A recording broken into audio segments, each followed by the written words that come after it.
أعوذ بالله من الشيطان الرجيم بسم الله الرحمن الرحيم. I seek refuge with Allah from the Satan the accursed. In the name of Allah, most kind, most merciful. Respected ulamas, respected elders, sisters and brothers, ladies and gentlemen, Assalamu alaikum. May God's peace be with you. I welcome you to this meeting. Hear Deedat speak on Rushdie. It is indeed a great honor for us all to have Sheikh Ahmed Deedat amidst us once more. The internationally renowned Muslim scholar of the Christian Bible will share with us some of his experiences. He will tell us how in South Africa, with a Muslim population of less than 2%, they were about the first to succeed in having satanic verses banned, and how they were able to have Rushdie stopped from entering that country. We must bear in mind, sisters and brothers, that a British passport holder does not need a visa to enter that country.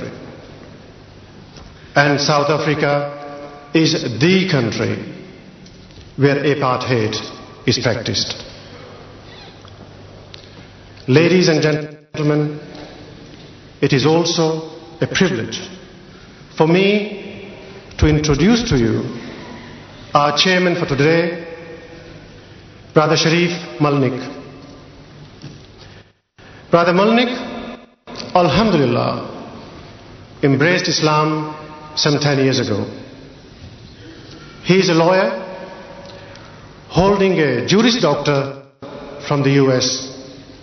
He is a successful international businessman and presently resides in London. Sisters and brothers, Mr. Sharif Malnik.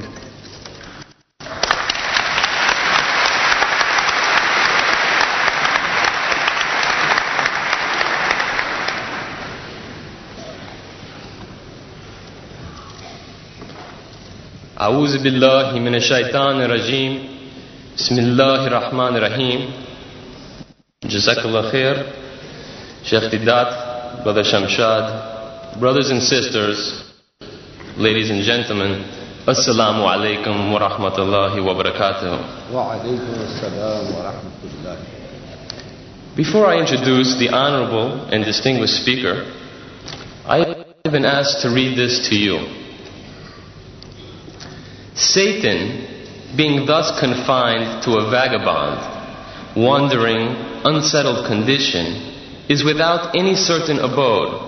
For though he has, in consequence of his angelic nature, a kind of empire in the liquid waste or air, yet this is certainly part of his punishment, that he is, without any fixed place or space, allowed him to rest the sole of his foot upon.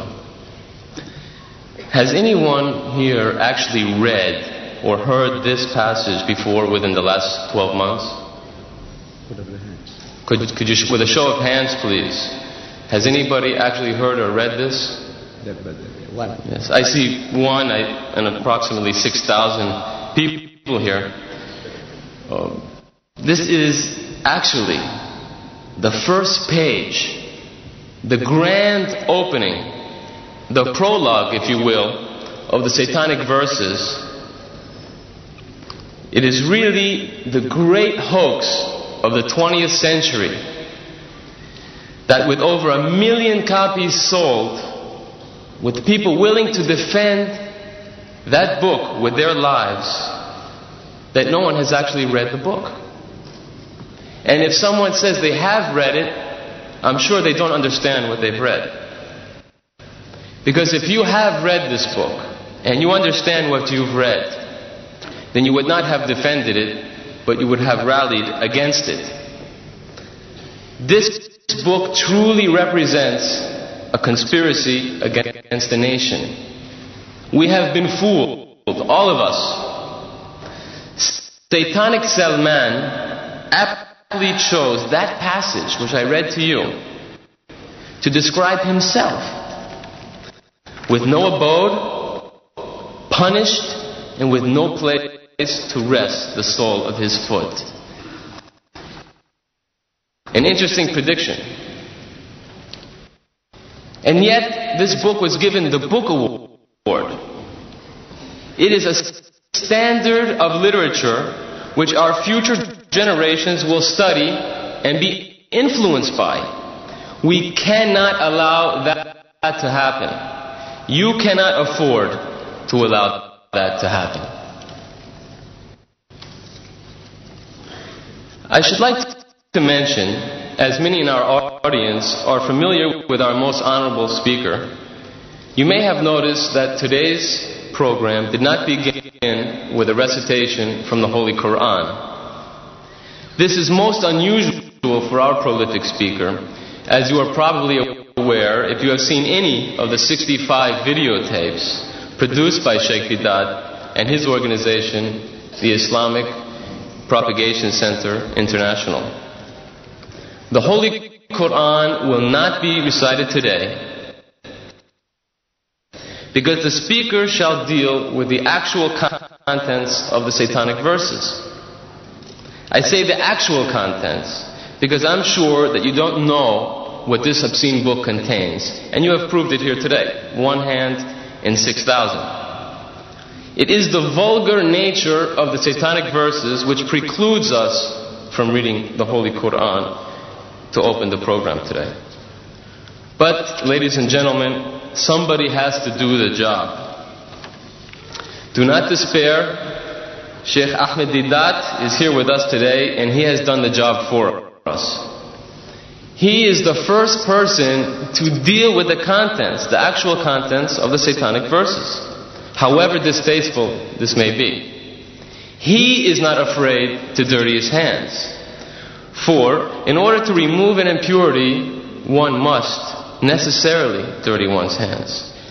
Let us remember that it is Salman Rushdie and his defenders who have provoked and necessitated this response. I would like to warn the audience that passages from the satanic verses will be read aloud. These passages are offensive to every decent man and woman. Unfortunately, there is no other way to properly deal with this subject. So I would suggest that we have 2 minutes. If there are any persons here who are prudish, or if there are any children here, I would suggest that they take this opportunity to leave the hall. You have been warned also in the advertisements that this is not for prudish men or women. It is necessary to lay out a few ground rules under which we shall operate today. We ask, or rather insist, that you remain calm and orderly. Do not attempt to break the stage security perimeter. At the end of the lecture, members of the audience are invited to ask questions related to the topic. Allow the speaker his uninterrupted time to speak, and then you may participate in the discussion by asking your questions at the appropriate time. I have no doubt that many who are present here today are genuinely seeking truth. Let our behavior today confirm that. It is my great privilege and honor to introduce a world-renowned Muslim scholar of the Christian Bible and comparative religions, director of the Islamic Propagation Center International in Durban, South Africa, the author of dozens of books, a great lecturer and debater who has debated with Jimmy Swaggart, the United States evangelist, Professor Clark, Dr. Robert Douglas of the Zwimmer Institute, and so on and so on. His credentials are too numerous to list here. Ladies and gentlemen, brothers and sisters, respected elders, may I present Sheikh Ahmed Deedat.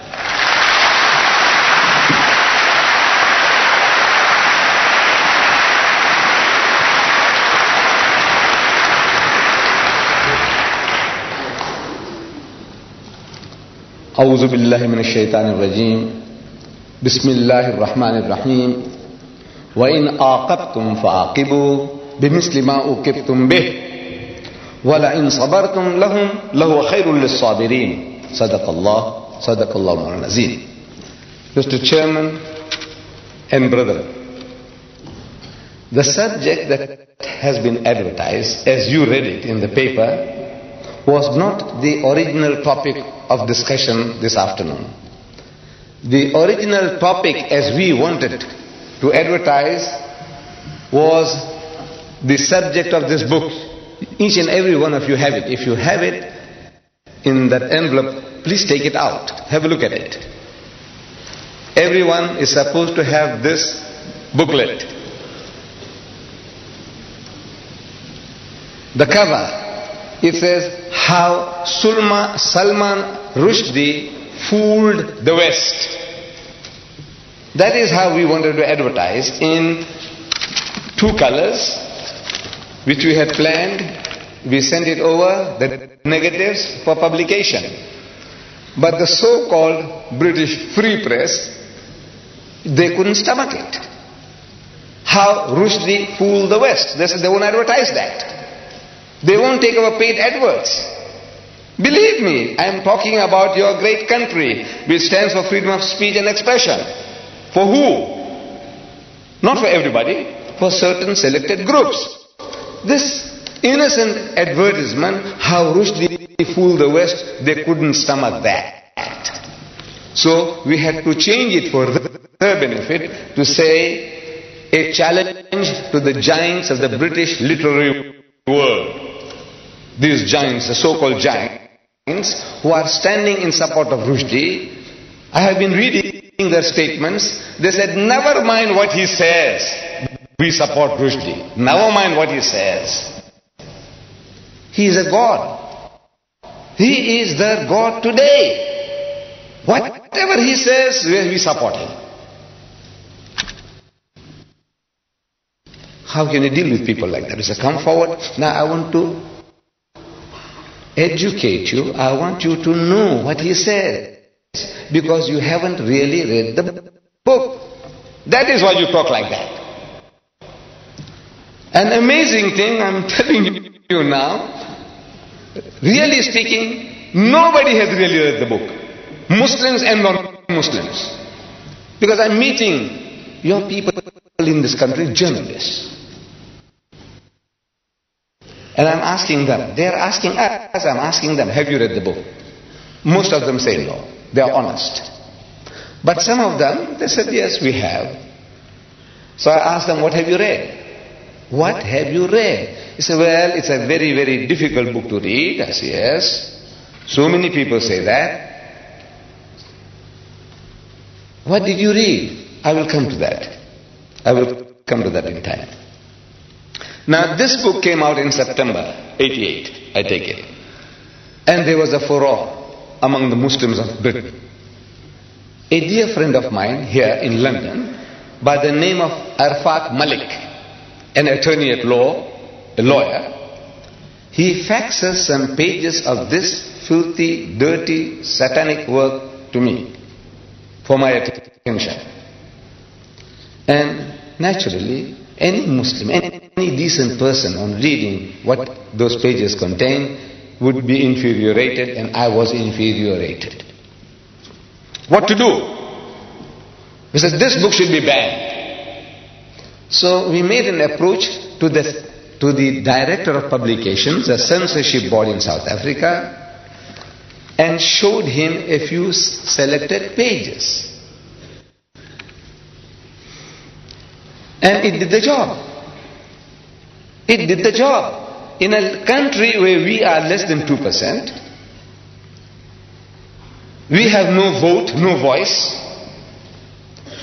One white man can buy the whole lot of us out, lock, stock and barrel. One white man. That's what we are worth. And yet we were able to perform a miracle. We beat most Muslim countries to the draw, except for India was the first. I feel that there'll be hardly anybody who can contradict me that we were the second nation in the world to have the book banned. South Africa, the land of apartheid, the polecat of the world did it. How was it done? These selected pages, we take them over to the director and say, "Sir, have a look at this. The Satanic Verses, page 461.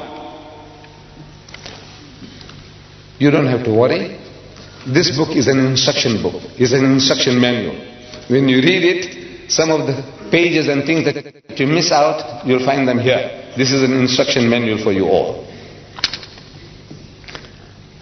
He reads, "Nigger eat white man shit." Nigger. You know who he's talking about? The Africans. He eat white man shit. You know this word shit. It was so difficult for me to use here, in this very hall. There was a debate and I wanted to use this word. And I skirted around and round, beating around the bush, and I couldn't come to it. I couldn't say the word shit. But now I have to say shit because I have to quote him. I said, "Now you know, human dung, you know, cow dung." What the hell? Therefore you were warned. You were warned. He says, "Look, please, if you are hypersensitive, don't come. Don't bring your women and children with you." But you have braved yourself to say, "Now we are prepared to listen. We are in Britain." You know, these words that I'm uttering here, I can't utter in my own country because the book is bad. I can't quote the fellow. In my own country, I can't publish this book.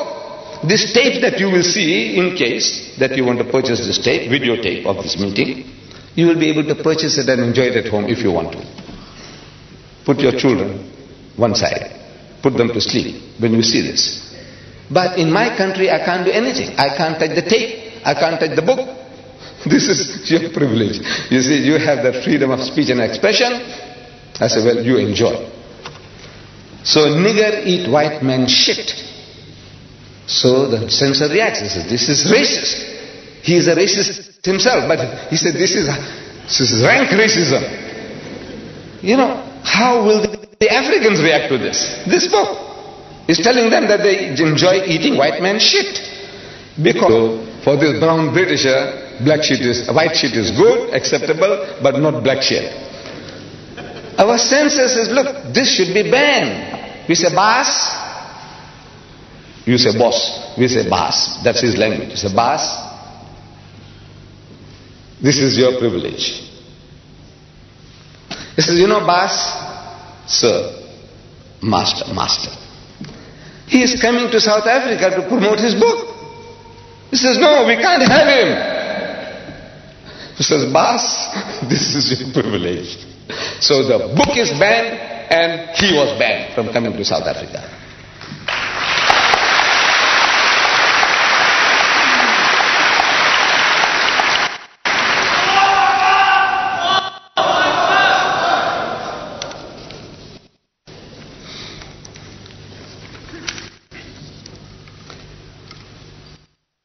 We could have done the same thing here. You see, but we didn't really read the book. It's an amazing thing. Nobody really reads it. You see, we get worked up emotionally. This is human nature.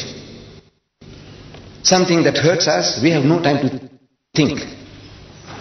If I was here with you during those days, I would have joined you in your marches, in your crying, in book burning. I would have been one with you. But you see, I'm at a distance. And from a distance, you see more things than what you are now directly involved. You are in it. You are under pressure, under attack. You are barbarians. You remind them of Hitler. Hitler burned books, so you might also create a Nazi party here and overtake the country. All these fears, they well up, and now you have to battle with this.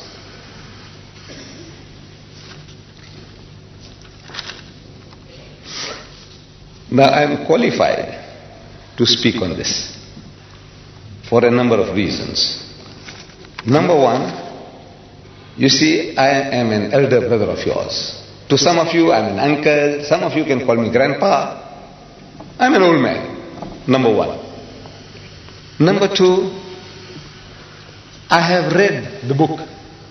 Nobody can say, well, look, did you read the book? And say, no, but this is what people say from hearsay. So no, I read the book. Number two. Number three, I'm one of you. You see, to everybody, I'm a South African. But if I tell you that I carry a document with me, a British passport. British passport, 63-year-old passport. You believe it? There would hardly be a single senior citizen in Britain who would be having a British passport 63-year-old. If you open it, you'll see my picture when I was 9-year-old, what I looked like then. And I cherish it.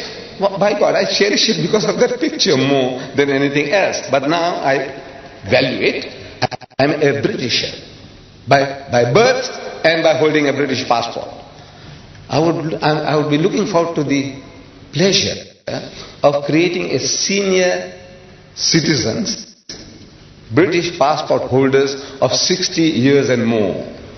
If your father or anybody, your grandfather has got a passport 60 years and over, let me know. We would like to create a society in Britain. So I am qualified. Now what?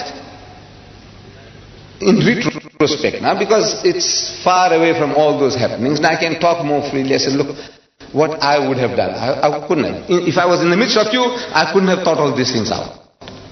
It's impossible. See, when you are under pressure, under turmoil, and the mass hysteria that can be generated by things like this, you can't think. So I'm not too clever. What I'm going to tell you now, say, this guy's too clever. I'm not, wallah. I tell you, I'm not clever. I am now benefiting from other people's experiences. I have been watching your TV debates on these topics. People send me the videotapes. I watch them. From Britain, from America. And I'm getting educated by those debates. I said, what's wrong? Why don't these people tell the fellow, when questioned, what is it that's creating such temper, such anger in you? What makes you so angry? So the guy says, he spoke slanderous things and he stowed filthy language. One of these programs I'm watching, the nearest a brother came to answering. He's prodded. What did he say? And I watch his face. See, the camera was on his face. And I can see that he's in hell. He doesn't know how to get out of that situation. So he takes a deep. He said, "What is it?" So he said, he used word like "benchod."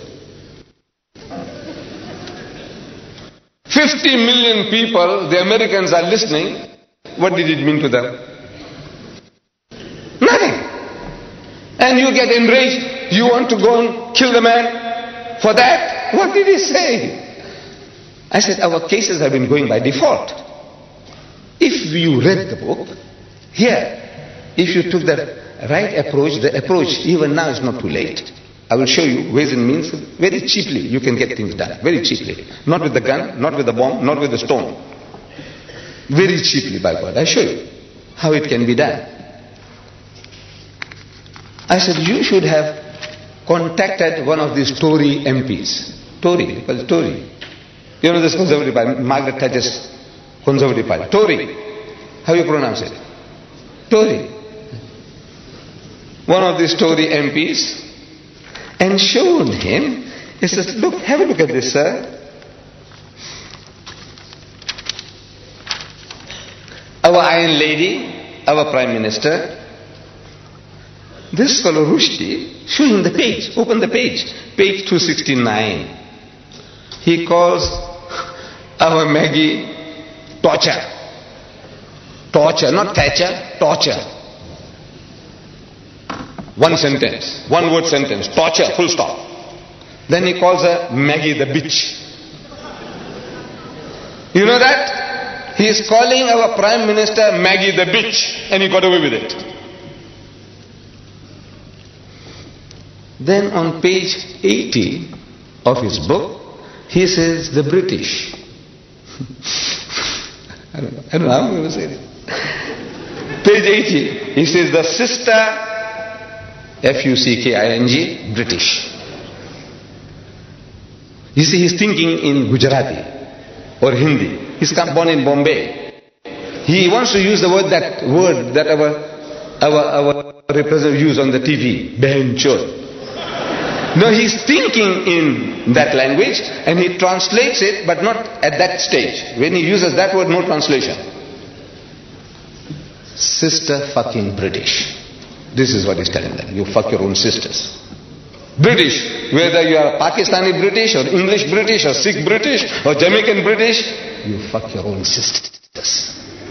You take that? You take that? I said, tell this to the MP. Look at this, sir. And this guy on page 169, I'll come to it later in detail, he has sex with the Queen. He even cohabits with the Queen. I will come to that. I tell you, immediately the book would have been banned. Immediately. No arguments. But you were crying about yourself. You know, he saw my mother, he saw my fathers, our spiritual fathers, our Sahabas, he did this, he did that. It's a good luck to you. You are a people, you know, you have been a challenge to us for over 1,000 years. You conquered once Christian lands, never to be retaken. The whole of North Africa was Christian. You came and ruled Spain for 800 years. You knocked at the gates of Vienna. You have it a challenge. And even now, when you are down and out in the gutter, even now you tell the guy, he says, look, sir, don't drink. Drinking is bad. Gambling is bad. No dating, no dancing, no courting. Don't eat the pig. Don't you? Wala taqulu salasa. Don't say Trinity. Look, you are a thorn in his side. Now for a change, your own child, one of your own, he's put a pineapple up your backside. See how it feels now? He's getting sadistic pleasures. He's getting pleasures in our pain. You cry, you wail, you burn books, you march, he's happy. He's getting a subtle revenge on you through your own. The way was to turn the table. About you, your mother, your sister, your wife, your daughter. You show him and you see how he reacts. Some fellows tell me that the British are insensitive. They are insensitive. They have grown a thick skin. You can tell them what you like, you can swear them as you like, they don't react. I said, don't take a chance.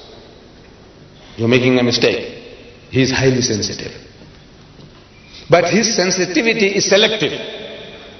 Where it affects him, I will give you illustration, examples.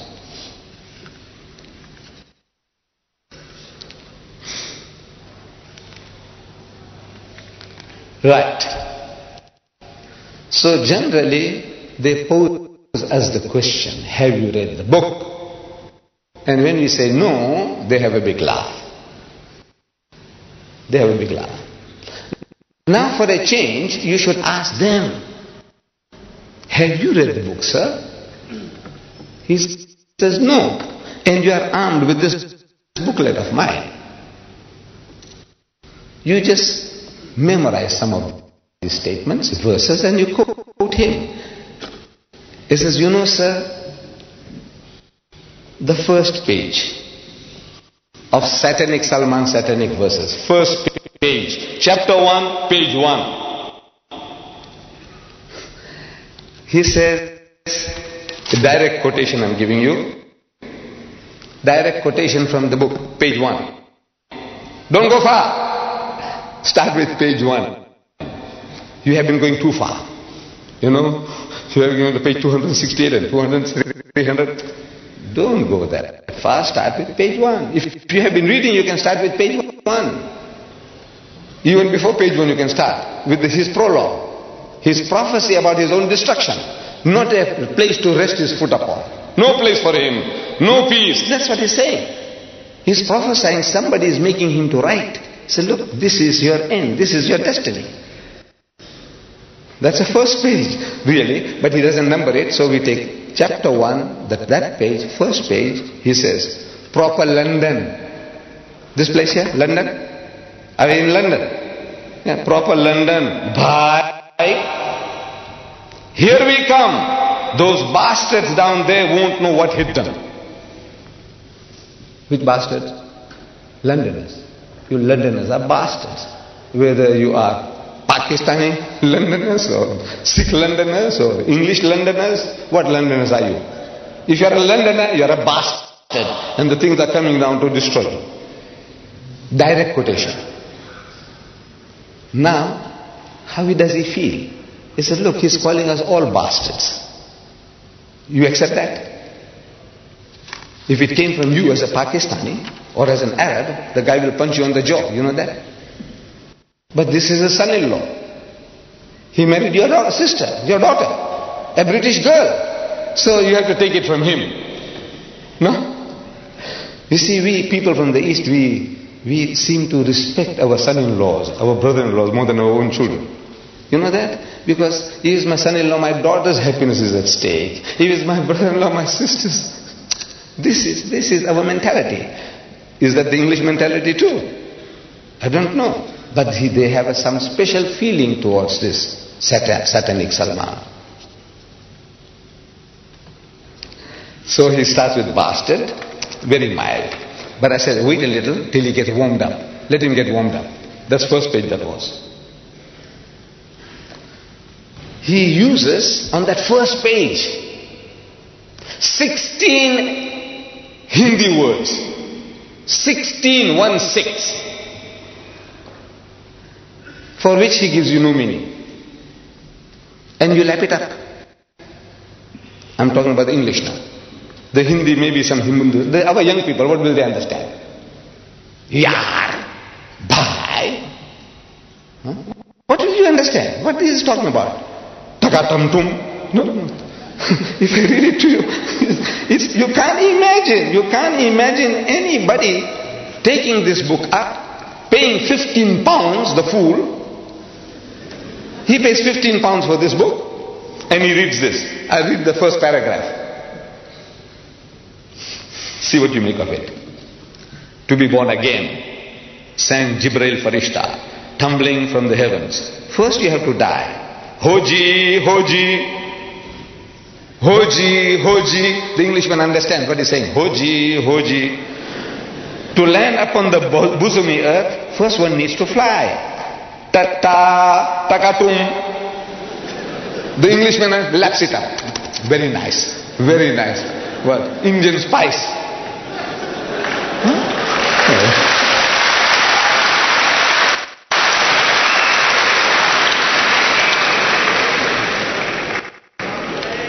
Still the paragraph is not finished. How to ever smile again? At first you won't cry. How to win the darling's love? Mister, without a sigh. Baba, if you want to get born again, just before dawn, one's winter's morning, New Year's Day, or thereabouts, 2 real, full-grown, living men fell from a great height, 29,002 feet, towards the English Channel, without benefit of parachutes or wings, out of a clear sky. And this is a masterpiece of the English language. Yes, for which gets a Booker Award. He gets a Booker Award for that. And it carries on 16 words. And by the time I finish, I said, you know, this guy here, He spattered the whole book, over 100 different exotic Indian words. And the choices of the language from the gutters of Bombay, or the sewers, sewer pipes from the sewers of Bombay. Page 80. He says, hijras, chutias, shits. The Englishman, I want to know what is he lapping up. He's telling the guy, hijras, chutias, shits. Yeah, he understands shits. So he senses the other thing must be also something. But what does he know what he's reading? And these poor fools, the French will translate that into French with hijras, chutias, shits. And the German will hijras, chutias, shits. And our Jewish brethren, cousins in Palestine, in Israel, in Hebrew they will write in Hebrew and they'll write hijras, chutias, shits. Shits, of course, they'll have the word for it. What are they doing? This guy has made a monkey out of everybody. Look, he's a mighty genius. He's our own. We produced him. But the British cultivated him. They are his godfathers, protectors. I can't even translate this. I can translate, I know the meaning. Bulk of you think you know the meaning. You really don't know the meaning of what he's saying. Very few, very rare. What he's getting away with. We should ask the Penguin publishers, sir, do you know what he's saying? You haven't translated, he hasn't given you a glossary at the end of the book to tell you this word means that this, nothing. He doesn't do that. He doesn't do that. He is getting away with murder. But nobody showed it to our fellow countrymen. So look, this guy is making a monkey out of you, sir. Look what he's doing to you.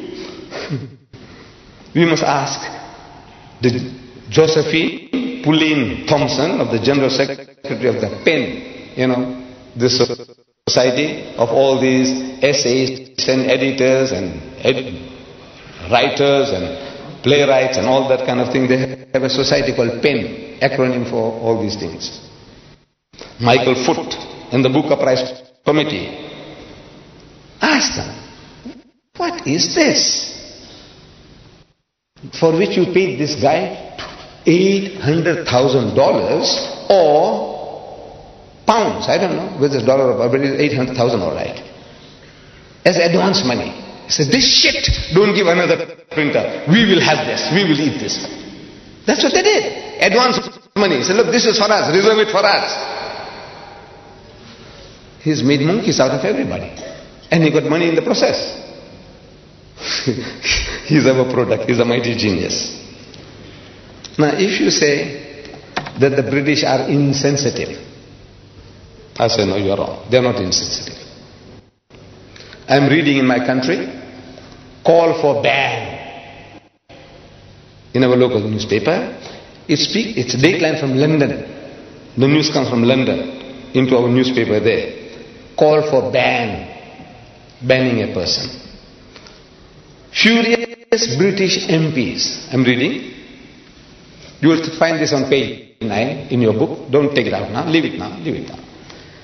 Furious British MPs have called for American actor Mickey Rourke, R-O-U-R-K, Rourke, to be banned from Britain. Harry Greenway, Conservative MP for Ealing North, said, I hope the British government will never allow this man to set foot on our shores. Never allow this man, this American, originating from Ireland. His grandfathers, the great-grandfathers had migrated to America. He's an actor. And they won't allow him to come to Britain. Ban him from coming to Britain. I'm shocked beyond belief, he said. Greenway says, I'm shocked beyond belief. The MPs were particularly incensed by his use of a 4-letter word. Because that guy used a 4-letter word, Mickey Rourke, to describe Mrs. Margaret Thatcher's policies. That's all. Not for her, not describing Margaret Thatcher, but her policy. He used a 4-letter word. You know what the 4-letter word is. Anybody don't know? Put up your hand. You don't know what the 4-letter word is. You all know, thank God.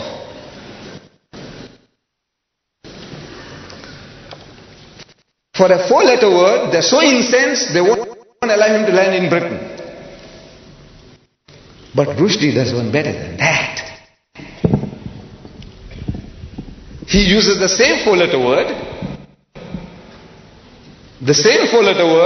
for which the Mickey Road can't come to Britain, but he improves upon roar by making it active. That guy said F-U-C-K, he ends it by I-N-G, ing. The first word gets stuck in the throat of the British, and the second one goes down, slips down easily, because he makes it ing fucking policies. Can you imagine? No, double standards. No, they didn't know. He uses 4 in half a paragraph. He uses that word 4 times to describe Margaret Thatcher's policies. Listen. Oh, full stop. That's a sentence. Master of speech. No, it is. Look, the shorter the sentence, look, they tell us, in language writing, if you can, full stop. That's a masterpiece. It is. If you know about writing, you'll agree. That's a masterpiece. Full stop. She's radical, all right. Talking about Margaret Thatcher. She's radical, all right. What she can fucking achieve is literally ... I'm only quoting direct quotation. Direct quotation. I'm not going to add any words of my own. Because I told you in my book here, it's unexpurgated. If you find that I'm pulling a fast one on you, every mistake you take out, £100 for you. He said, no, he didn't say that. He didn't say that. £100 at a time. Find out. Any typographical error will be accepted. But a misquotation, £100 for you, for every mistake you find. Check it up with his satanic verses. Is literally ... from fucking Surrey and Hampshire ... Nobody's ever tried to replace a whole fucking class before ... No, when I said ... it's there in the book ... 3 dots. ... This country, your Britain, that's stuck full of fucking old corpses. Page 270. 4 fuckings in half a paragraph. And the British accepted. You know why? Because they don't know. You didn't educate them. You didn't show it to them. This is what I want you to do. This little booklet. Any guy who talks to you says, sir, come and have a cup of tea with me. Look, sir, what does he say? How does he speak? About us, about our people.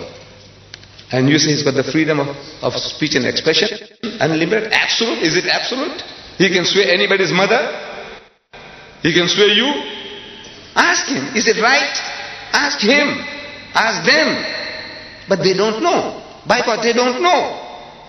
These authors, these so-called giants of British literature, they don't know. They haven't read the book.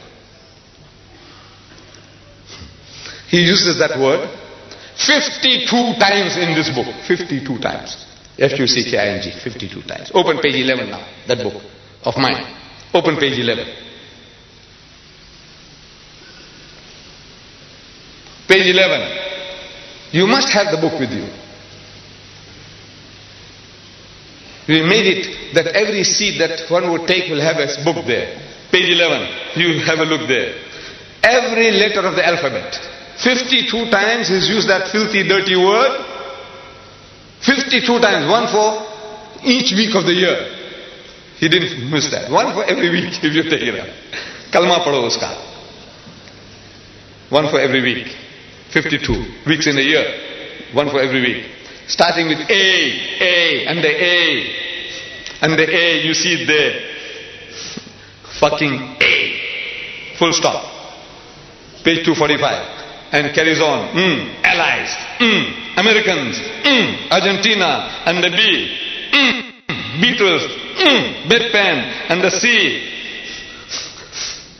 And see, class, and again, creep, clowns, commandos. You got the pages there. Look, check it out. If one statement is false, £100 for you. You can mint money without costing you anything. Next page, page 12. You see under diff, and the F, and the D. What a thing. What a thing. You want me to go through it? You want me to go through with this? Huh? And he wins a Booker Award. He gets $800,000 advance money for this. Literary masterpiece. No, you read it. What can I say? I'm forced to say, fucked up the English language. The bastard.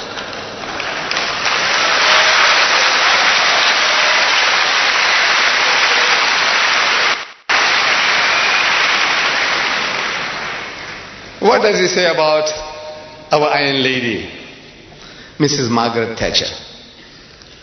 You know, I don't know why. My wife, she is not educated. She is not educated. But she has a special liking for Mrs. Thatcher. When Mrs. Thatcher appears on the TV screen, all stations close.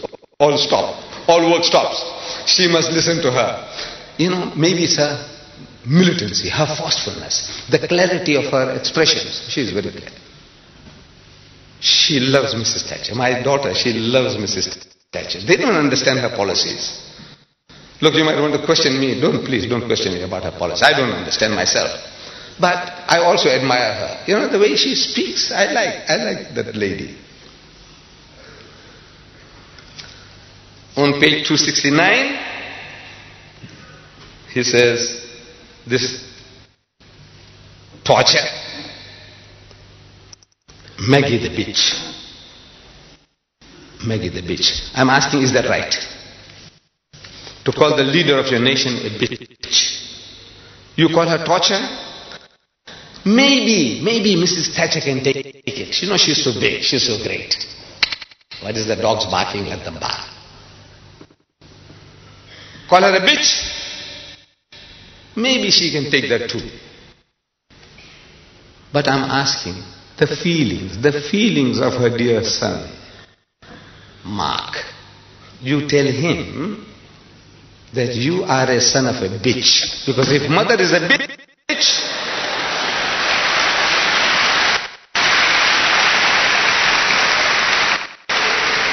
so no, I'm not saying it. Rushdie says that you are a son of a bitch. By God, I tell you, he'll punch you on the jaw, break your jaw. I have seen him on TV. I know what he looks like, a great footballer when he was in South Africa. You say that, look, I say, I'm not saying it, sir. Mark, these are not my words. Rushdie says that you are a son of a bitch and I'll give you one on the jaw. What about the feelings of her darling daughter, Carol? You tell her that Rushdie says your mother is a bitch. How would she react? I ask you. No feelings? You have no feelings. They have no feelings. What are they made of? Stones? No, they are human just like you and us. By God, I tell you, they will react. I didn't hear. Iron Lady, she's Iron Lady. I said she can take it. But now, what does Islam say to that? What does Islam say? Allah tells us in the Holy Quran, do not defame nor be sarcastic to each other. وَلَا تَنَابَذُوا بِالْأَلْقَابِ. Nor call each other by offensive nicknames. This is our teaching. Don't call people by offensive nicknames. Iron Lady, maybe it's an honorable. You say, look, she's tough and strong. She can do more than a dozen men's job. She's great. She takes it as a compliment. Torture, is that a compliment? It's not. He's distorting Thatcher to torture. Allah says in the Holy Quran, where? In Surah Hujurat. Where do you find Hujurat? In the book, in the Quran. How do you find Hujurat? I said, look, if you have this book, you must have it. You live in this country without this book? I don't know what I can tell you. This book here by Abdullah Yusuf Ali, this translation, at the back of it has a very comprehensive index. Somebody gives you a reference, Hujurat, and the H, look for Hujurat. It will tell you chapter 49. 49 is easy to find because every page is numbered. Every page is numbered. Once you find 49, I say ayah number, verse number 11, easy to find.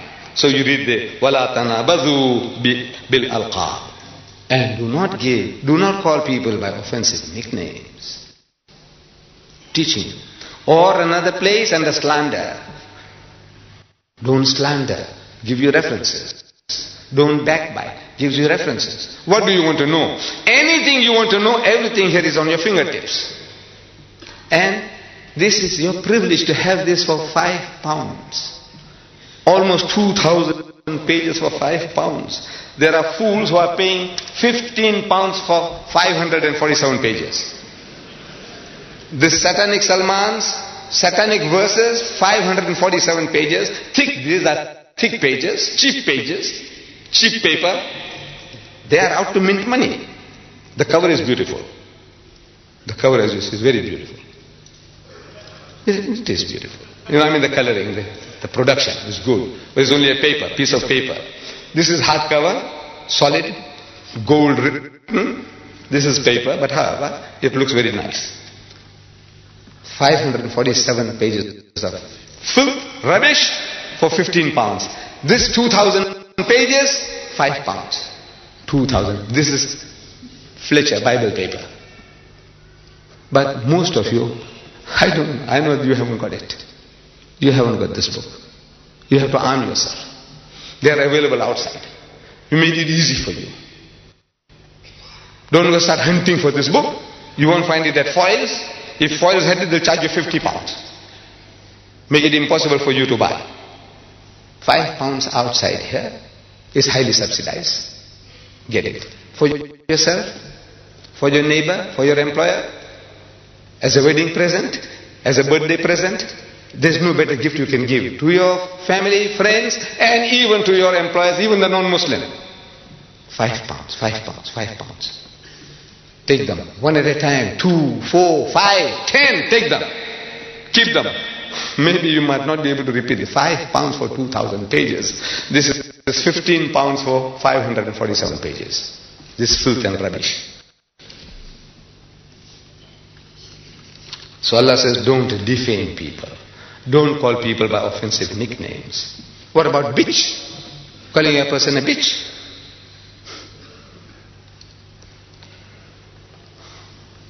You besmirch the name of a fair lady in these terms, that she is a zania, bitch is a zania. Other words, softer words, they call them tat, they call them call girls, call them hookers, whore, harlot. This guy, he calls her a bitch. In the house of Islam, anybody making such an attack upon anybody's personality, he must produce 4 witnesses. So says a bitch, produce 4 witnesses, eyewitnesses. And after having given their evidence, if under cross-examination, if one of them fails, only one out of 4, one fails, everybody gets 80 lashes. Everybody gets 80 lashes each. If one guy fails in cross-examination, there is proof false, everybody gets 80 lashes. You call us barbaric. This is barbaric. We want to protect your mothers, your sisters, your wives and your daughters from any kind of besmirching of their character. And you call us barbaric. We are barbaric. You are civilized. Everybody's mother, sister, daughter, wife, you can call them bitches, whores, harlots, what else? Hookers, tats. What else? What is this? What have you come to? You civilized people, cultured people. 80 lashes each. He does not even leave our queen, her majesty, the defender of faith. She is the defender of faith. Our queen, my queen, as a British subject. My queen. He has sex with her. Listen to this spicy piece. We should read to the British. He said, look, this is what he says. He doesn't even spare our queen. Chamcha. I'm quoting, direct quotation. Chamcha. That's him. If you read the whole book, then you know he plays different roles. Like Dr. Jekyll and Mr. Hyde. He goes as Jibril Farishta, that's him. Chamcha is him. But in both cases, he's like Mr. Hyde. You saw Dr. Jekyll and Mr. Hyde, he's Hyde all the time. But he makes people to say words. Chamcha. He makes one of his characters say. Chamcha. He found himself dreaming of the queen, of making tender love to the monarch. She was the body of Britain. Who? The queen. She was the body of Britain, the avatar of the state. She is the avatar, the spirit of the state. And he had chosen her, joined with her. He joined with her. In holy matrimony? In what? He joined with her. She was his beloved, the moon of his delight. Page 169. What is he saying? He joined with her. You might find some of these clever elects, who come along and say, look man, you are exaggerating. You don't know what you're talking about. Join could mean in prayer. They'll all pray together. Hallelujah, hallelujah, hallelujah. I said, please. You see, every book is its own best commentary. Every book. You ask any Christian, he will tell you that the Bible is its own best commentary. I will say the Quran is its own best commentary. And by extension, the satanic verses is its own best commentary. The book itself, if it can reveal the secret to you, you don't have to look for it outside. The meaning, you don't look for it outside. Let's see how he uses his word joined in another place to tell you what he means. In case you misunderstood, you're so dense.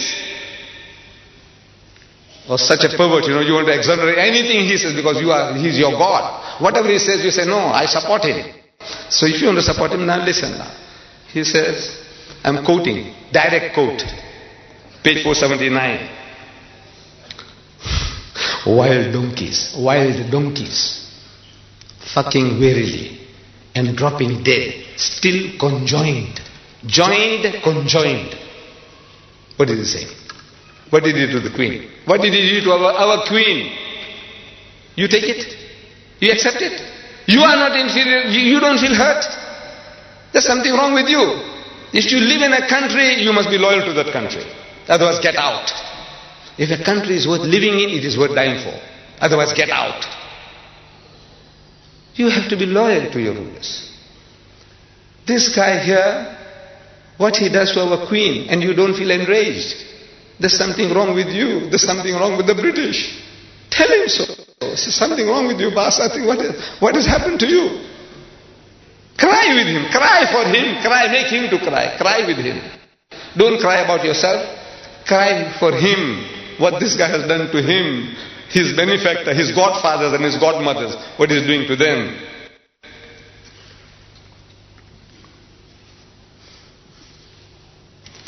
They are now reading this book in public. This is an obsession. Marianne Wiggins, his second wife, American. I had read her statement before she ran away also.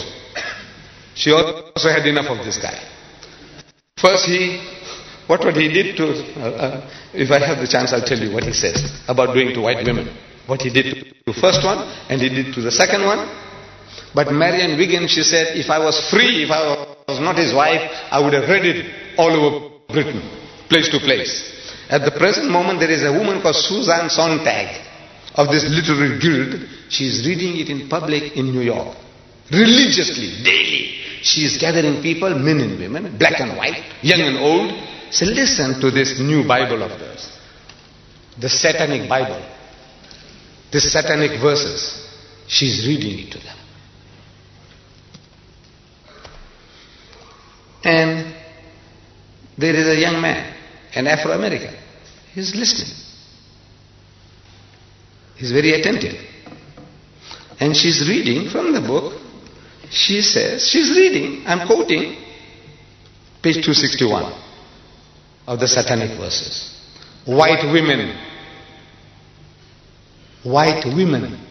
Never mind fat, Jewish or non-differential. White women were for fucking and throwing over. This is, I'm reading page 261 of the Satanic Verses. That she is reading to the public and the boy is listening. White women, no man fat, means they look like a bag of potatoes, sexually not very, very desirable. Or Jewish with a poly nose, crooked nose, don't worry. Non-differential, you can't make out the difference whether she is Swiss or German or French or English, what? You can't make out the difference. The only qualification is she must be white. If she is white, they are therefore and throwing away. So this young man, he hears, and he is out for mischief with 5 other friends of his. He is going to the Central Park in New York. A white woman, very athletic. She is doing jogging. She wants to keep herself fit and trim. So they see her, and it triggers the fellow off. This is it, man. The Bible says, Satanic Verses says, white women, no man fat, Jewish or non-differential. This is nice and trim. So they go for her like a pack of wolves. And one fellow bashes her on the head and she falls unconscious. And they gang raped her one by one. And when they're caught, they said that the pleasure that they got in the sweat and the blood and the gore, it titillated the taste. You're programming people, can't you see? With film. This is how you program, create devils and morons. Brainwashing, they're being brainwashed. You want this to be read to your mother, your sister, your wife and your daughter, and you Penguin Peter Mayer of Penguin Viking, you gave this fellow $800,000 to tell the world that your mother, your wife, your sister and your daughter, they were for and thrown away. What has happened to you? How did he bewitch you? What has he done to you? How did he do it? Shouldn't you ask anybody, how do you do it? Whenever white rulers were shown that, they said, no, ban the book. What are you doing? You're going to program people. They will be looking for white women. Wherever there's a white woman, do you know what they are for? So they went what is called wilding. On the 8th of May, Times Magazine, if you can lay your hands on it, it says wilding, new word. They invented a new word. It means they went wild, they went berserk, like a pack of wolves smelling blood.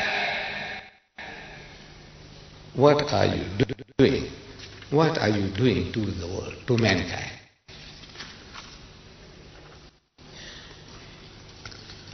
And Mrs. Thatcher, just recently, I'm reading this, Monday, September 11th, Maggie says no to sex investigation. I don't know whether you read in your newspapers. Dateline from London again. She says no to sex investigation in Britain. There is a society or a body, this is Mrs. Thatcher has said no to plans for the biggest ever investigation into the sexual habits of Britons. They want to know the preferences of the British men and women in sex. This is no. Maggie says no, you shall not do that. I admire her. By God, I admire her. She's Muslim. She's Muslim-like. Maybe she's reading the Quran.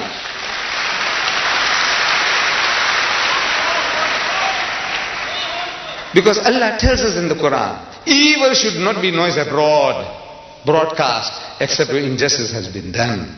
Because once you say things, there are things you can insinuate and you can program people. Like this. Look how easily people can be programmed. British girls are too easy. British girls, I'm reading from Sunday Times, one of the leading newspapers, Sunday newspapers in South Africa, dated July 9th. It says, British girls are too easy. Latin lovers reckon there's no skill in chatting up British girls because it's too easy to get them into bed. The Italian stallions in the holiday resort of Rimini hold a Playboy of the Year contest, earning points for each girl they make love to. They have a contest. Prim, Catholic Italian girls merit 10 points. If you get a prim, Catholic Italian girl, if you get her into bed, 10 points for a bonk. One bonk, you get 10 points. French girls, if you can bed a French girl, you get 6 points. And if you bed a German Fraulein, you get 5 points. But British tourists are worth just 1 point.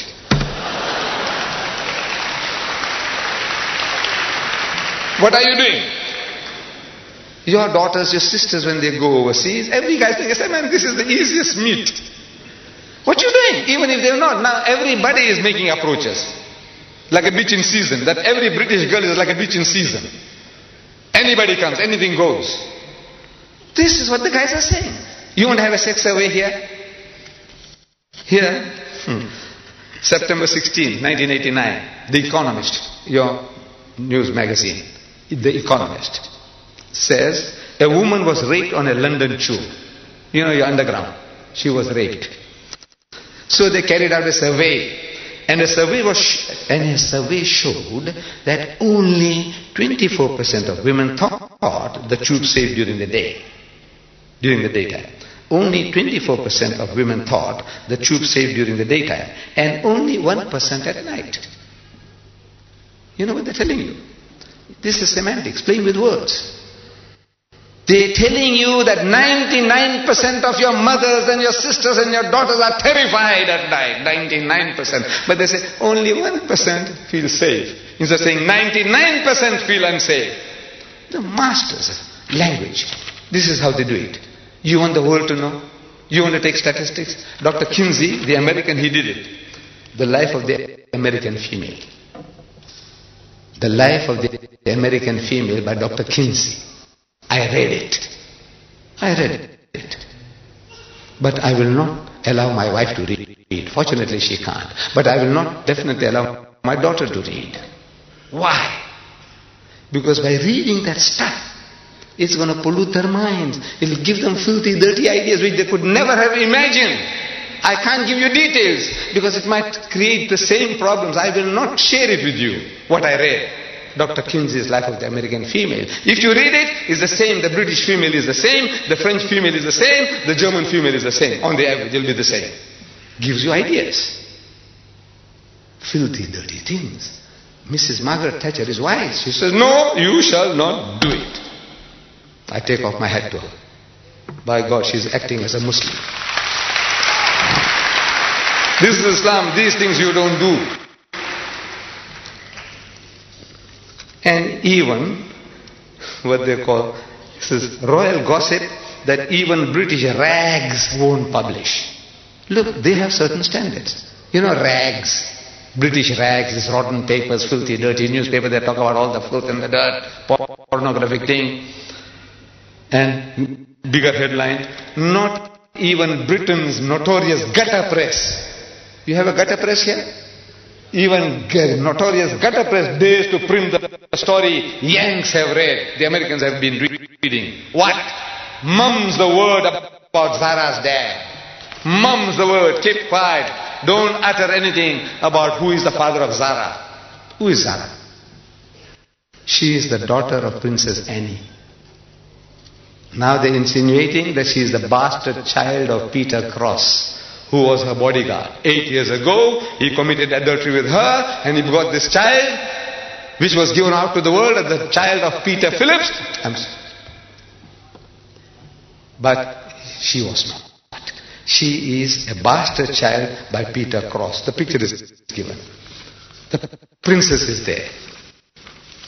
The princess is there. And the dashing detective is there behind the princess. What are you doing? What are you insinuating?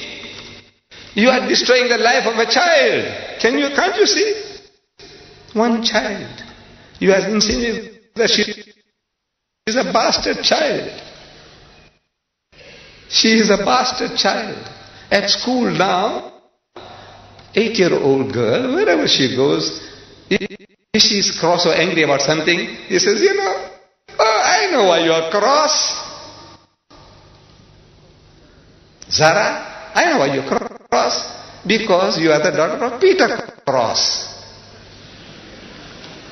Can I say, look at her, look at the picture. Maybe she was sullen or in a moody, this thing. Here, they give you a picture where she's sullen, she's moody. He said, you see, she's cross because she's the child of Peter Cross. And this starts where it started in Britain. One of your leading newspaper men here, the doyen of British newspapers, of the Daily Mail, columnist, Nigel Dempster, he goes to America and he makes these insinuations. He says, Mr. Dempster was offering his expert opinion on the recently announced separation of Annie from her Mark Phillips, her husband. The undisputed father of Annie's son, Peter, age 11. Undisputed. He's got blood tested. Can you imagine? He says now he's undisputed. How do you know he's undisputed? But now he's undisputed. He's giving the guarantee that the 11-year-old boy is undisputed his father's son. Asked by an interviewer to explain the breakup of the marriage, Mr. Dempster said, the problems dated back to the birth of Sarah and cited long-standing allegations of an affair at that time between Annie and a dashing detective, Peter Cross, who was then her bodyguard. The newspaper says it's an old trick. Get the story published over here, means in America, first, and then you can write about it at home in England. You say, the Americans say, I'm not saying anything. The American newspaper said that Zara is the bastard child of Peter Cross.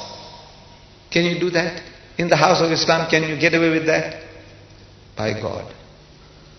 But this we want to protect, we want to help you, we want to teach you, but you can't teach, you can't help if you don't know the book yourself.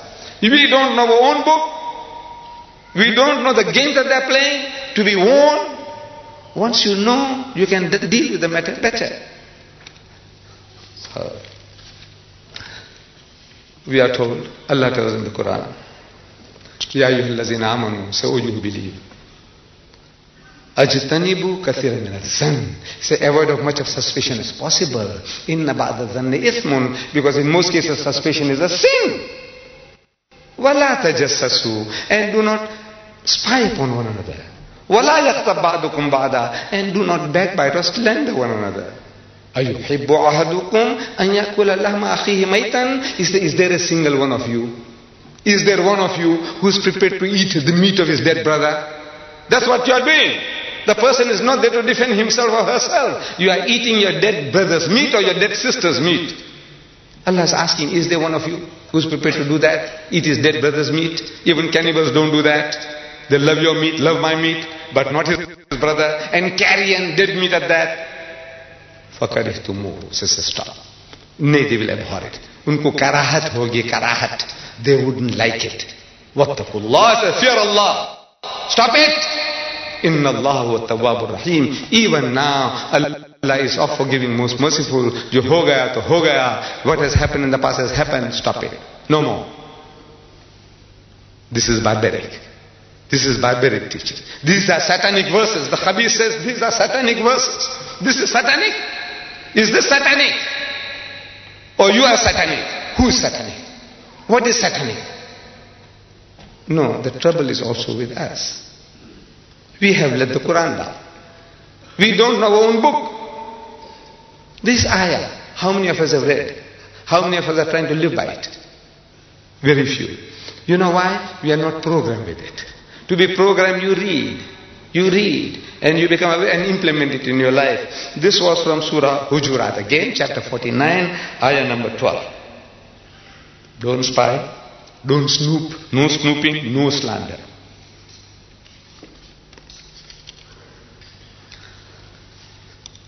This guy, he spares nobody. He spares nobody. This is some type of sickness. I think there's a special word for it. A man who hates everybody, anybody, everybody. Even himself. If you read, he hates even himself. There's something sickness. He is a case for a psychiatrist. But he is an evil genius for writing. And there are conspiracies at work. Conspiracies. People are conspiring for this. They want this to be done. They want this guy to do. They gave him advance money beforehand. So come on, man, write this book. It's a grand idea that now you can slaughter the Muslims with filth.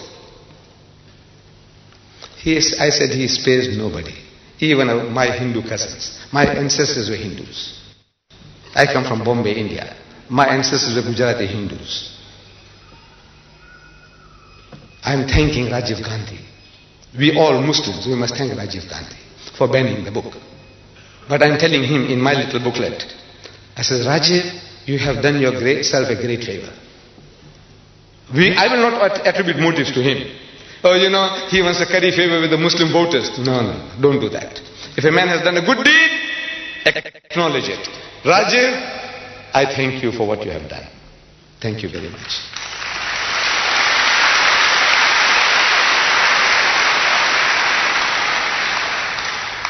But this is the benefit of a good act. If you do something good, the benefits, the rewards are so much greater. You are actually helping yourself. I said, you have done yourself a great favor by banning the book. Because in that book, maybe he didn't know, maybe the Hindus don't know that he hasn't spared the gods of the Hindus. He hasn't spared the gods. On page 539, he says, a direct quote I'm giving you now. Here was a lecherous, drunken Rama, the god of the Hindus. Rama is the seventh incarnation of God, according to Hindu philosophy. Krishna is the eighth incarnation of God. Buddha, the ninth incarnation of God. Rama, here he calls him lecherous, obsessed with sex, drunken, alcoholic.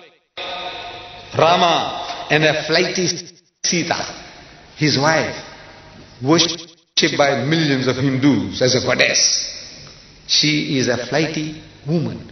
Flighty doesn't mean flying away from sexual approaches. Flighty means one who is easily excited, easily aroused sexually. Like a bitch in season. Randy. This is what he's saying. Flighty. Go and look up your dictionary at home. Flighty. Flighty doesn't mean flying away, flying into illicit sex. And while Ravana, the demon king, was depicted as an upright and honest man. The devil is an upright and honest man. The gods of the Hindus, he is a lecherous debaucher and drunkard. And his wife is a whore, harlot. That's what is implied. Jibreel, that's Rushdie. Now he's taking the role of Jibreel. He is Jibreel. Gabriel. Jibreel, God explained in fascinated horror, looks like he's trying deliberately to set up a final confrontation with religious sectarians, knowing he can't win. Look, he's writing, Rushdie is writing this. A prophecy about himself, that look, he's doing this. He's trying to create a play. A play within a play, a dream within a dream, so he can get away with this. I was only dreaming. When he had sex with the queen, he was only dreaming. He didn't literally do it. That's how these perverts will say, look, he was only dreaming. I said, you khabis, when he wrote it, he wasn't dreaming, was he?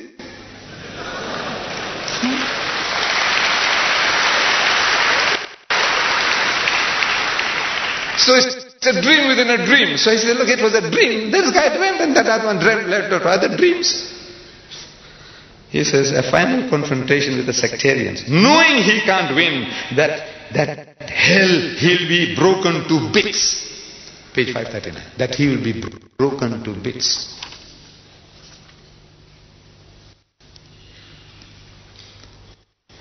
My dear brothers and sisters, the problems generated by this Salman's satanic verses in his notorious book are too vast for any one person to handle. Please, let me conclude that if such are the priests, these are the priests, the prophets of these atheists and agnostic people, these are their gods. If such are the priests, like Rushdie and his fellow travelers, with the Bible like the satanic verses, God bless the congregation. And if such is the generation congregation, then God bless our queen. God save the queen.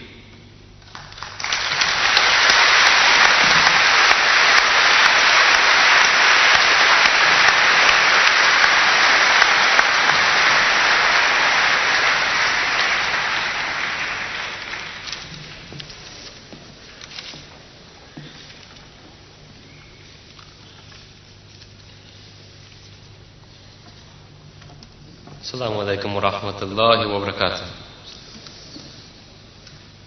We are most grateful to Sheikh Ahmed Deedat for presenting his views and analysis of the satanic verses. Jazakallah khair. It has been truly enlightening. How Rushdie fooled the West. How true. Weren't we all fooled? We shall begin the question and answer segment of this program shortly. At this time, I would like to invite those members of the audience who would like to ask a question to Sheikh Deedat on the topic to form an orderly queue behind the microphone, which has been specially provided for your use. If we could come down the right aisle to form the queue, and then after you have finished your question and the question has been answered, if you could leave through the center aisle.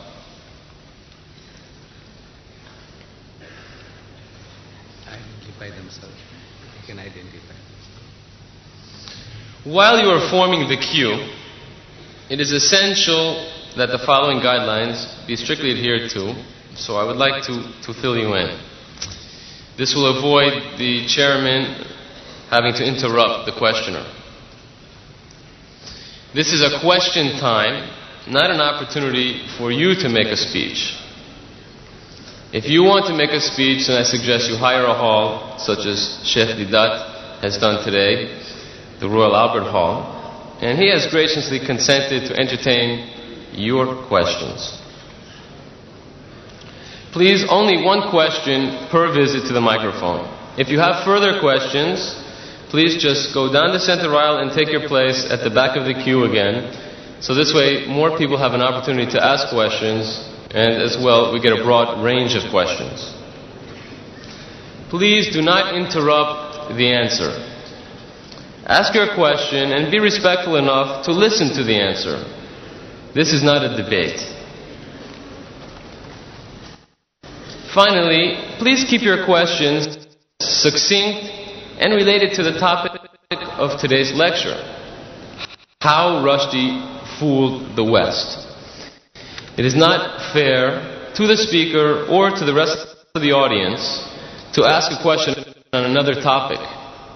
There are many tapes which you can purchase after this question segment which will deal with all of the other topics. There are approximately 65 tapes. If you could see Brother Shamshad, I'm sure that he could help to fill any needs that you might have to get any of the videotapes.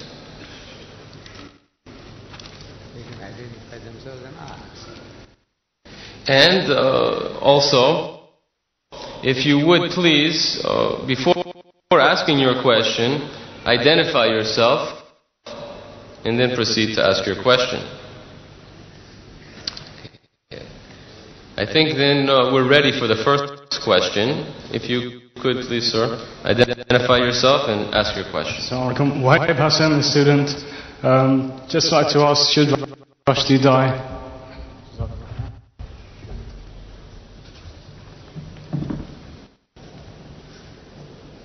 My son, are you British? Are you British? Huh? You are a Britisher. Now, if you are a Britisher, you see, I said, how Rushdie fooled the West. You are one of those. And if he did to your queen, if he did to your ruler, Mrs. Thatcher, what Rushdie did, I want to know from you, what would you do? What you would do? I want to know, if you are a Britisher, if you are a loyal citizen of this country, I want to know from you, what would you be doing?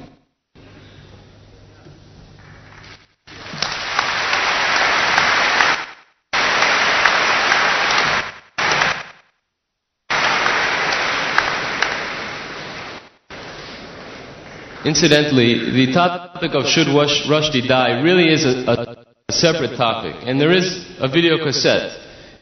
It's Should Rushdie Die? The Islamic Verdict, which also is available outside. The next questioner, please. I would like to ask that whether satanic verses can be an insult only against Islam, or it is an insult against all religions, including Christianity and Judaism. And if yes, is it not a good idea to ask the leading figures among Christians and Jews to express their views, whether they agree with the content of this book or not? Because I personally believe it is not insult against only Islam. It is insult against all religions, including Christianity, Judaism, and Hindu religion.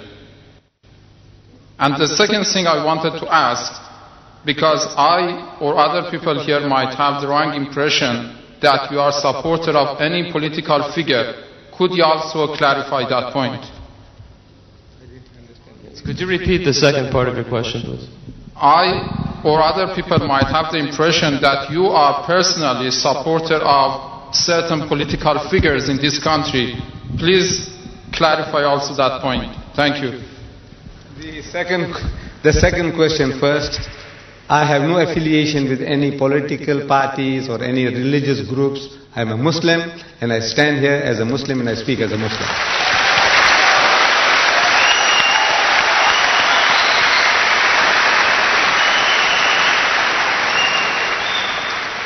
With regards to the first question, you see, when I said how he took the West, more specifically tonight, the British, for a ride. Now the British, you can't say the British are only Christians. My Muslim brothers say they are British. The Jews in this country say they are British. The atheists say they are British. So I said, look, everybody is involved. You don't have to carry any religious label, affiliation, to specifically address you. He said, now look, you as a Jew, you know, you are being attacked. You as a Christian are being attacked. I said the whole of humanity, or the whites in general, and we Muslims in particular, everybody is attacked. So we don't have to start separating. I said, now where is your stand? You as a Britisher, whether you are an atheist or a Muslim or whatever you are. If you are a Britisher, you live in this country, you are enjoying the benefits of this land, I want to know what is your stand. What must you do? And I told you, I spelled it out for you. The thing we have to do is to educate the people about the book. When he opens his mouth, Rushdie, so come, let us talk. This is what I'm suggesting, that you call the people for a dialogue. Sit down, man. Give him a cup of tea. Give him your bhajjas and samosas. I don't know whether you understand that. You see, you ask the Pakistani what I'm talking about. You know, I don't know whether you are from Iran or from where, what the bhajjas and samosas, whether you understand. But our bhajjas and samosas will do the trick. Give it to the guy. Give it to the guy and talk to him.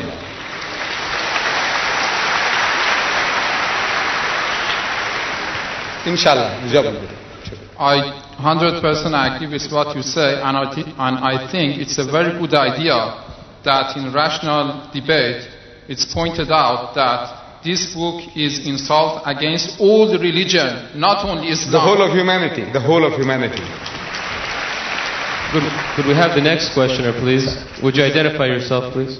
Assalamu alaikum. My name is Khalil. I am British. We say Rushdie how he pulled the West.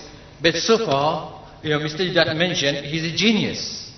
To me, my judgment after what I've heard from you, he's an idiot. But countries that back him, he has been insulting to so many religions, Hindu, Christian, white, and so on. Now, for them to back the book, what would you call those people who support him to let the books go on? Me, as a Muslim, I say he should be banned from writing. Because he has caused... The thing is now, you educate the people. The people in power, I said they will do the rest. If you had shown to Maggie what he says about Maggie, you didn't do it. You didn't do it. You didn't tell the people, he said, look how he's abusing our queen. Did you? Anybody did it? Go and tell him that he's the son of a bitch. You go and tell him and see how tolerant he is to you.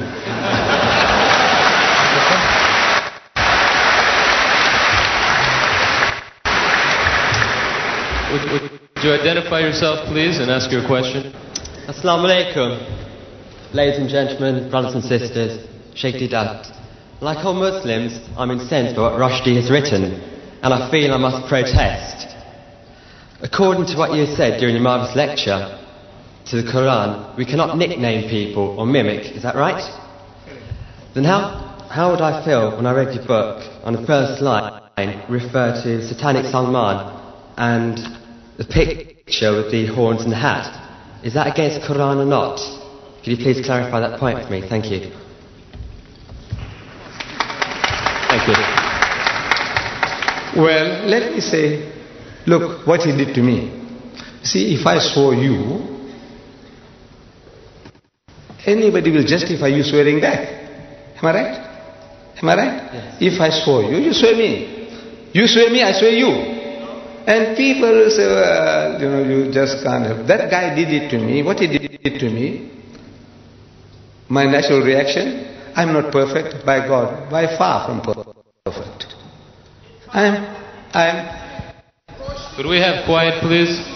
Excuse me, you had your chance. If you would like to ask a question, please go to the back of the queue. Would you please be quiet? You had your chance. You asked 3 questions. Now, why don't you line up? Why are you sitting there like a dead duck? Why don't you line up there? You get your turn. You. Line up. Take your turn. Then we know who you are, what you're talking about. See, shouting from there. Now he's discussing strategy. How? Look, my son. I am like anybody else, like you, like anybody else. I am no saint. And I am not perfect. I am telling you, this is what Islam teaches. I, you, everybody, you must try to the best of your ability to live by it. Let's say to a degree, I have fallen short of that requirement. I have done it. I have done it. Good night. The next questioner, please. You want to identify yourself? Assalamu alaikum. My name is Omar. I'm a Muslim. I need no other identification except the title that Allah in His infinite wisdom, power and grace is given to me. And that is that I'm a Muslim. I heard much of what you said and I agreed. And I heard much of what you said and I was hurt and disagreed. I was pained for the children that were here and the language. Of course, we live in a world where language such as that is often used. But what pained me the most was when I heard, if I can quote you, and please allow for my inaccuracies. Sometimes I am often mistaken. If you live in a country, you should be willing to die for it. Well, there are many countries in which I'm willing to live, but there's certainly only one cause for which I'm willing to die.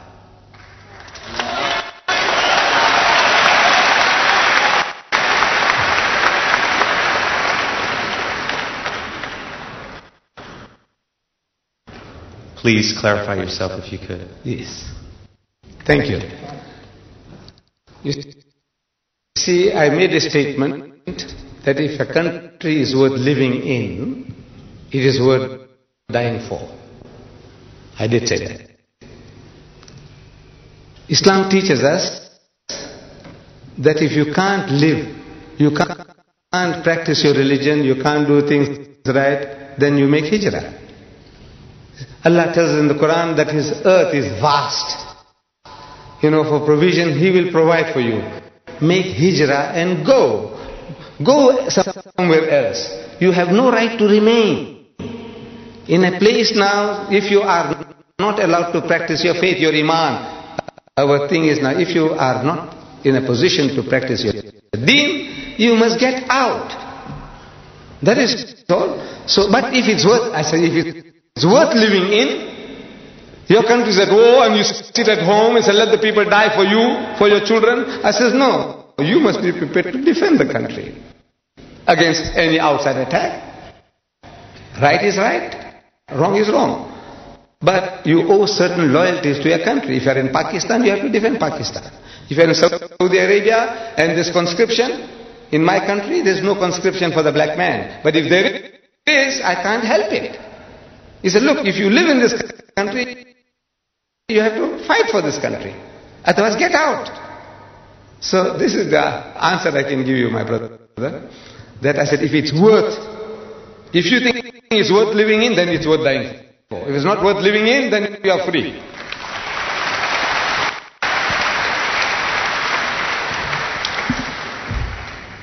Assalamu alaikum. Brother Sheikh, in bracket Professor Deedat, in your opening speech earlier, you mentioned the course you took in South Africa relating to this satanic Salman. I think I am in full support of what you did, and I am very pleased with the success you got. But will people, say in predominantly Muslim countries, and also Muslims living in this country, follow the same course? Viewing that the book was written here, published here, which means all those actors, the Queen, the head of state, and other leaders who were accused or abused, have read the book, presumably, or some others have read it and translated it to them. They knew it, and yet they allowed it to be published. So if they didn't object to it, we as Muslims living in this country, though I'm not British, but I'm living here, should we not protest to defend our own religion, our own faith, our own belief? May I know what you think about the action of our brothers and sisters in Bradford, who really brought us to light to defend our cause? Thank you. I think you missed the point when I said that if I was here with you when this turmoil was taking place, I would have joined you in your marches, in your crying, in your book burning. I would have been one with you. Did I say that? If you remember, I said that. I would have been one with you. But now I said I have an advantage. I was far away, and I was taken some time for me to see things. In other words, now I can formulate ideas, which you in the midst of turmoil, sitting on a hot stove, you can't do. It's not your fault. I'm not blaming anybody that, look, why couldn't you do this? I said, look, the reason is you were in turmoil. You are on the run. Like Jesus Christ. You see it in the Bible. The man is on the move. Every time he opens his mouth, people want to stone him. So he's on the move. It's a different circumstances from another man who is at peace and rest and is able to deliver a message. So I have that advantage and experience from other people's mistakes. I'm benefiting. So look, this man here on the program was questioned. Have you read the book? And our heroes, almost all, they say no. So I said, no, I mustn't fall foul of that. Suppose I go to Britain and I offered £50,000 to BBC TV.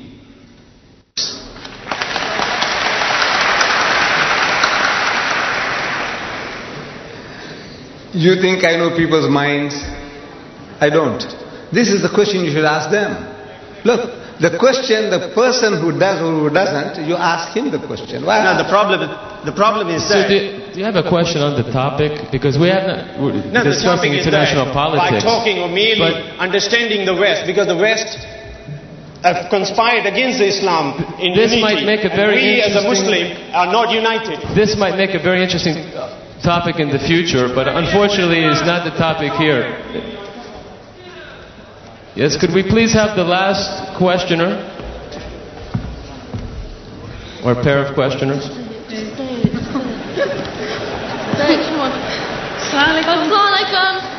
My name is Farhana and this is my friend Shazia. Should like to ask you a question. Well, it's more advice than question. Do you have a question other than